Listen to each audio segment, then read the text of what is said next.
일본에 있으면 사실 지진은 그냥 심심하면 나거든요. 자다 보면 좀 흔들리네, 3도 정도인가 이러고 자고, 좀 많이 흔들리네, 한 5도인가 이렇게 생각을 하게 될 거예요. 네네네. 지진은 사실 아무것도 아닌데 태풍이 오잖아요. 정말 무서워요.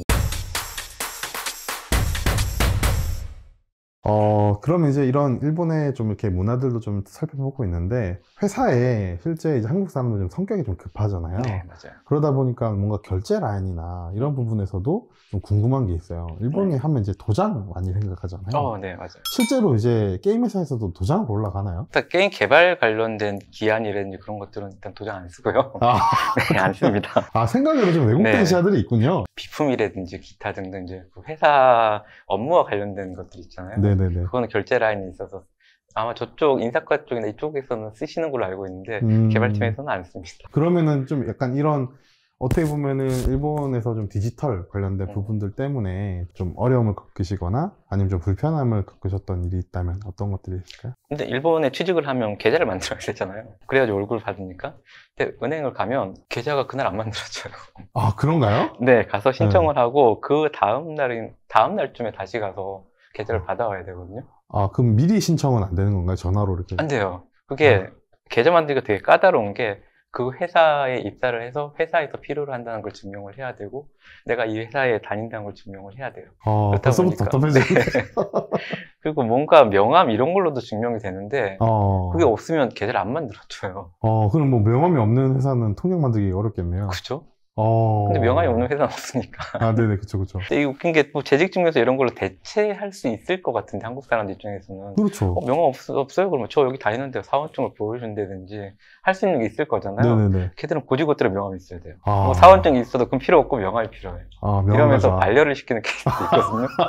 그러다 보니까 이게 너무 답답해요. 그럼 좀 답답하겠네요. 네. 좀 유도리 있게 유도리가 신분만 증명되면 되는데 맞아요. 유도리가 네. 없네요. 없어요. 그러면 이런 도장을 찍고 하는 것들이 또 필요한 것들을 생각해 보면은 뭐 집을 구한다든지 네, 맞아요. 뭐 이런 것들도 있을 텐데, 실제로 이렇게 집을 계약하거나 집을 구할 때도 도장을 찍을 것 같거든요. 네, 맞아요. 한국과 좀 집 구하는 문화가 좀 다른 부분은 어떻게 있어요? 일단 사실 외국인이 일본 가서 집을 구하는 것 자체가 쉬운 일이 아니거든요. 음. 일단 그 집주인분들이 외국인을 안 받는 경우도 되게 많고, 그리고 일본 이제 집을 구할 때 보증인이 필요한데 외국인은 보증인이 없잖아요. 그렇죠. 그것도 일본 사람이나 일본의 영주권을 갖고 있다든지 네네네. 그런 일본의 체류 자격이 있는 사람, 비자는 안 되고 네네네. 이제 그런 사람들만 되는데, 없다 보니까 저희는 무조건 보증회사를 써야 되고, 그 금액도 만만치가 않거든요. 꽤 비싼 편이라서 그 무조건 써야 되고, 그리고 요즘은 많이 없어졌는데 일본이 그 사례금이라는 게 있어요. 그러니까 레이킨이라고 하는 건데, 네네. 이 집을 저한테 빌려주셔서 감사합니다 하고 주인한테 내는 돈이 있거든요. 그게 막 2개월치, 3개월치 월세예요.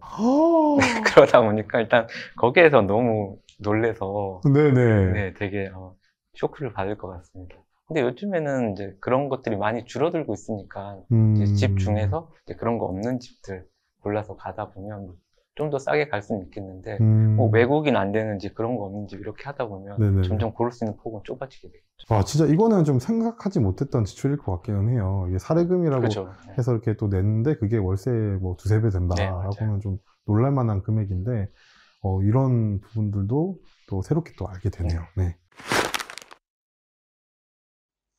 한국에는 아무래도 좀 이런 일이 좀 많이 없을 것 같긴 한데, 일본은 좀 지진이 좀 많잖아요. 맞아요. 그래서 실제로 이제 회사 근무하시면서도 지진을 좀 만나셨을 경우도 있었을 것 같고, 이런 지진이 많이 일어나는데, 또 사전에 좀 저한테 말씀 주시기로는 일본에서 무서운 건 지진이 아니다 맞아요. 이렇게 좀 얘기해 주셨는데, 혹시 어떤 이유일까요? 일본에 있으면 사실 지진은 그냥 심심하면 나거든요. 네네. 네. 자다 보면 좀 흔들리네, 3도 정도인가 이러고 자고, 좀 많이 흔들리네, 한 5도인가 이렇게 생각을 하게 될 거예요. 네네네. 그래서 저도 이제 처음 가서 제가 거의 5도 가깝게 되는 지진을 만났는데, 놀라서 저는 뛰어나갔거든요, 밖으로. 네. 근데 아무도 안 나와있더라고요. 한국에서 5도면은 큰일이잖아요. 그죠, 큰일이죠. 네.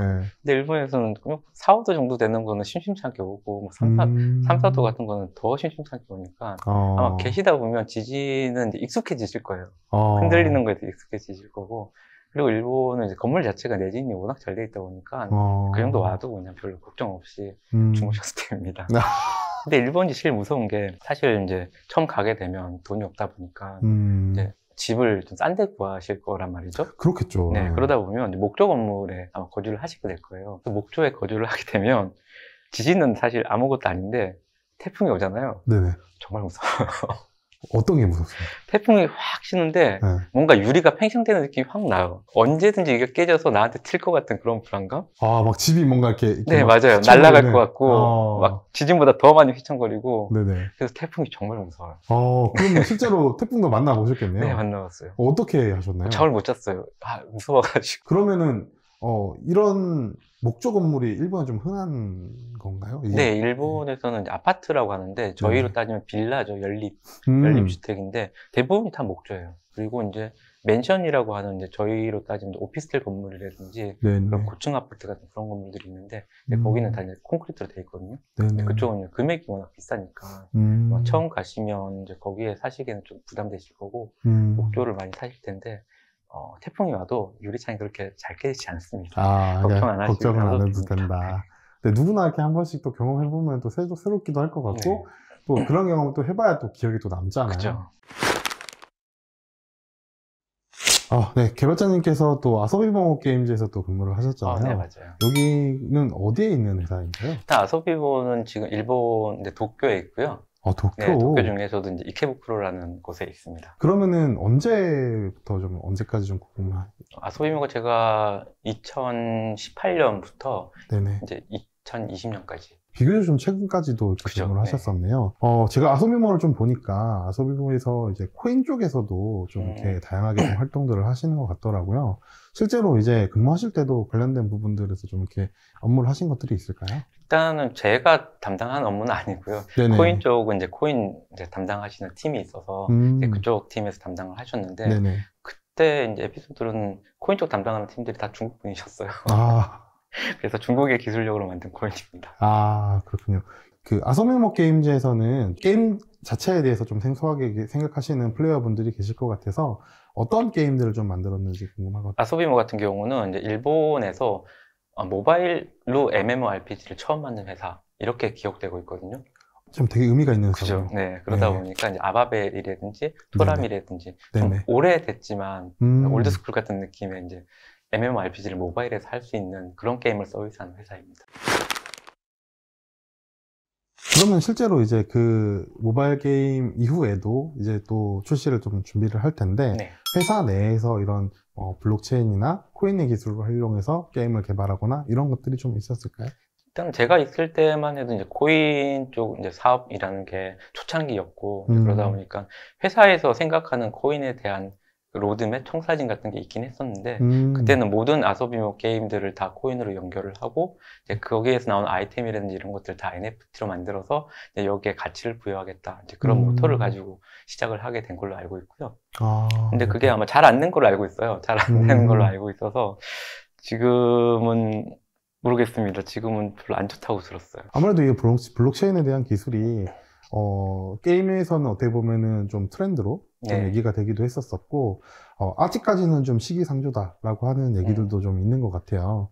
그래서, 지금 국내에서도 다양한 이제 게임 회사에서 이런, 블록체인과 결합하는 형태의 이제 게임들을 계속 고민하고 있는 걸로 알고 있거든요. 그래서, 네오이즈에서 네오핀이라든지, 이런 이제, 블록체인에 관심을 가지고, 개발하는 회사들이 있는데, 개발자님께서 보시기에는 이런 대체 불가능한 토큰과 게임의 결합, 좀 어떤 의미가 있다고 보실까요? 일단은 대체 불가능한 토큰이라는 것 자체가 내가 이 게임에서 얻은 그런 아이템이라든지 그런 것들이 내가 게임 밖에서도 가지고 있을 수 있고 이게 다른 데서도 활용될 수 있다라는 생각을 사람들이 하고 있을 거예요. 근데 현실 자체는 그 게임에서밖에 활용할 수가 없어요. 만약 그 게임의 아이템을 제가 얻어서 제 지갑에 넣었다. 그러면 데이터일 뿐이거든요. 그리고 뭐 사진일 뿐이고, 그죠? 근데 이거를 이 게임에 갖고 들어왔을 때만 거기에서 아이템의 능력치가 발휘되고 할 거잖아요.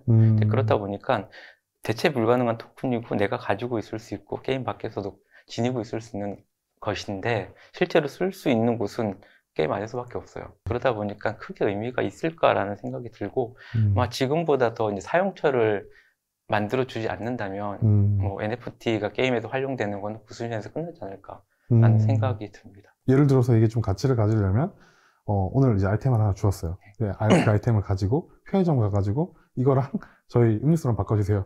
라고 얘기했을 때 이게 이제 가능해야지 뭔가 가치가 부여가 되는 그렇겠죠. 건데 네. 그렇지 않으니까 이게 좀 고민점이 좀 필요해 보이기는 하네요. 오늘 이제 대기업부터 다양한 얘기들을 좀 해주셨는데 해외 취업도 준비하는 이제 저희 플레이어 분들도 계실 거라고 생각하거든요. 일본 취업을 준비하는 분들에게 좀 한마디 해주신다면? 일본 취업 뭐 너무 어렵게 생각하지 마시고 일본어 잘 못해도 되고 사실 뭐 잘하면 더 좋겠지만 가서 부딪히면 어떻게 할 수 있으니까 너무 걱정하지 마시고 일본에서 내가 꼭 일을 해보고 싶다. 물론 추천하는 건 아닙니다만 일을 한번 해보고 싶다고 생각하시면 언제든지 도전해 보시기 바랍니다. 그리고 한국에서도 일본 회사들이 와서 이제 취업을 진행하는 케이스도 있고 취업 박람회 같은 데서도 이제 진행하는 케이스가 있거든요. 그리고 뭐 취업 포털 같은 데서도 이제 일본 취업을 이제 알선해 주는 데도 있으니까 너무 어렵게 생각하지 마시고 도전해 보시기 바랍니다. 네, 감사합니다.